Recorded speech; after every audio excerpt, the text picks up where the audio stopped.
एक कौम जिनके सीने जख्मों से भरे थे, जिनकी आंखों ने सिर्फ जिल्लत देखी थी और जिनके हाथ दुआ के लिए उठते मगर तलवार उठाने से कांपते। सिर्फ एक जंग नहीं, ये अल्लाह के फैसले का वाकया है, जहां एक छोटे से लड़के ने मैदान जंग की तकदीर बदल दी।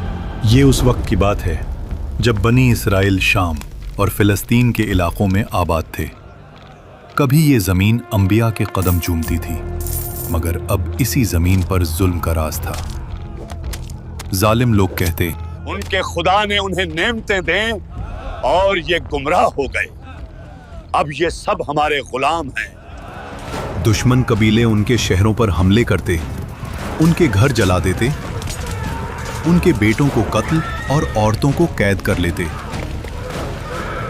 कुरान कहता है उन्हें उनके घरों से निकाल दिया गया और उनके बेटों को कत्ल किया गया। हर शहर अपनी मर्जी से लड़ रहा था और हर जंग शिकस्त पर खत्म होती। बनी इसराइल के सरदार कहते, हमने अल्लाह की नाफरमानी की और अब हम अपनी ही जमीन पर गुलाम बन चुके हैं। दुश्मन हम पर हंस रहा है। और फिर उन्होंने अपने नबी समूएल अलैहिस्सलाम के पास जाकर कहा, हमारे लिए एक बादशाह मुकर्रर कर दे ताकि हम अल्लाह की राह में लड़ सके। ये बात कहना आसान थी, मगर अल्लाह ने उनके इरादों को परखना था। फिर अल्लाह का हुक्म आया, अल्लाह ने तुम पर तालूत को बादशाह मुकर्रर कर दिया है।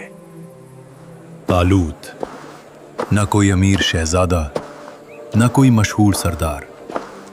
तफसीर इब्ने कसीर के मुताबिक तालूत बनी इसराइल के एक गरीब घराने से थे, मगर अल्लाह ने उन्हें जिस्म की कुव्वत और अकल की गहराई अता की थी। कौम ने गुस्से में कहा, तालूत कैसे बादशाह बन सकता है? ना उसके पास माल है, ना खानदानी सल्तनत। यहीं अल्लाह ने एक और कानून वाज़ेह कर दिया, अल्लाह बादशाही जिसे चाहे देता है और अल्लाह वसीउल इल्म है। तालूत को इसलिए चुना गया क्योंकि वो जुल्म के खिलाफ खड़े होने का हौसला रखता था। वो शहर शहर गए, बिखरी हुई कौम को जोड़ा और उन्हें याद दिलाया कि इज्जत तलवारों से नहीं, अल्लाह के हुक्म से मिलती है। हमारी ताकत हमारी वहदत में है। मगर ये सिर्फ शुरुआत थी, अभी इम्तिहान बाकी था। कहीं दूर इसी जमीन पर एक चरवाहा अल्लाह के लिए तैयार हो रहा था, हजरत दाऊद अलैहिस्सलाम। तफसीर इब्ने कसीर में एक वाकया है। एक दिन जब सूरज ढल रहा था और जंगल खामोश हो रहा था, अचानक घास में हरकत हुई। एक शेर खून से भरी आंखों के साथ बकरियों पर झपटा और उसी लम्हे दाऊद अलैहिस्सलाम ने अल्लाह का नाम लिया और शेर के जबड़े पकड़ लिए। अल्लाह ने दाऊद अलैहिस्सलाम के हाथों में ऐसी कुव्वत रख दी कि शेर उनके काबू में आ गया। ना तलवार चली, ना खून बहा, सिर्फ अल्लाह का हुक्म चला। बकरियां महफूज रहीं, शेर गिर गया और जंगल गवाह बन गया। और दूसरी तरफ तालूत ने फौज को जमा किया। ये वो लोग थे जो जुल्म से तंग आ चुके थे और अब बदला चाहते थे। मगर अल्लाह जंग से पहले दिलों को आजमाता है। रेगिस्तान के बीच दूर से पानी चमका। प्यास से सूखे होंठ और जले हुए गले अचानक जिंदा हो उठे। सिपाही एक दूसरे को देखने लगे। ये वही लम्हा था जहां तलवार नहीं, नफ्स इम्तिहान बन जाता है। एक सिपाही बोला, बादशाह, हम और आगे नहीं चल सकते, प्यास जान निकाल रही है। अल्लाह तुम्हारा इम्तिहान पानी से करेगा। जो ज्यादा पिएगा वो मेरा साथी नहीं होगा। सिर्फ एक हाथ भर की इजाजत है। लफ्ज सख्त थे, मगर प्यास उससे ज्यादा सख्त थी। कुछ सिपाही रुके, कुछ ने कदम पीछे लिए, मगर अक्सर नहर की तरफ दौड़ पड़े।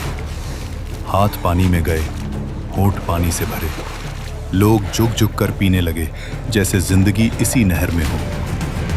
और इसी लम्हे उनका यकीन पानी के साथ बह गया। हजारों ने हद से ज्यादा पिया और वही टूट गए और डर वापस आ गया। एक सिपाही ने कहा, अब हम जालूत का मुकाबला कैसे करें? हम कम हैं, बहुत ज्यादा ताकतवर हैं। महर के दूसरी तरफ सिर्फ 313 लोग खड़े थे। न पूरी ताकत न पूरा सामान, मगर आंखों में एक अलग रोशनी। मगर अब असली खौफ सामने आने वाला था। वो आ रहा था, जालूत। उसके कदम मैदान को चीर रहे थे। हर कदम के साथ खौफ बढ़ता जा रहा था।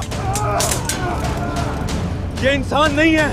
ये सिर्फ जंग नहीं थी, ये वो पल था जहां या तो ईमान जीतता या पूरी तारीख मिट जाती। और इसी भीड़ में, इसी फौज के पीछे एक खामोश चेहरा था, एक चरवाहा, हजरत दाऊद अलैहिस्सलाम, जो अभी तक चुप था, मगर जिसके लिए ये सब कुछ तय हो चुका था। और फिर मैदान पर गिरता हुआ साया दिखा। जालूत, लोहे का पहाड़, उसके कदम से हर चीज हिली। जालूत ने कहा, क्या तुम कमजोर लोगों में कोई यकीन तबूते सकीना आ जाएगा जिसे फरिश्ते उठाकर लाएंगे। तफसीर इब्ने कसीर में लिखा है, इस ताबूत में हजरत मूसा अलैहिस्सलाम और हजरत हारून अलैहिस्सलाम की निशानियां थीं। उस ताबूत में अल्लाह की किताब थी, ज़बूर, जिसके अल्फाज में खौफ भी था, रहमत भी, और अल्लाह की कुर्बत भी। अल्लाह ने दिखा दिया कि जब बंदा अपने आप को छोटा करता है तो अल्लाह उसे बुलंद कर देता है। एक चरवाहा, एक नबी, एक बादशाह और एक मिसाल जो कयामत तक जिंदा रहेगी। ये पैगाम सिर्फ उस वक्त के लिए नहीं था, ये आज के लिए भी है। जब हक तन्हा खड़ा हो या कैद कर लिया जाए और बातिल पहाड़ बनकर सामने आए, तो याद रखना, अल्लाह आज भी हक पर ईमान लाने वालों पर अपनी रहमत बरसाता है। और ये रहमत ना तो कोई कुर्सी है, ना कोई ओहदा, और ना ही दौलत।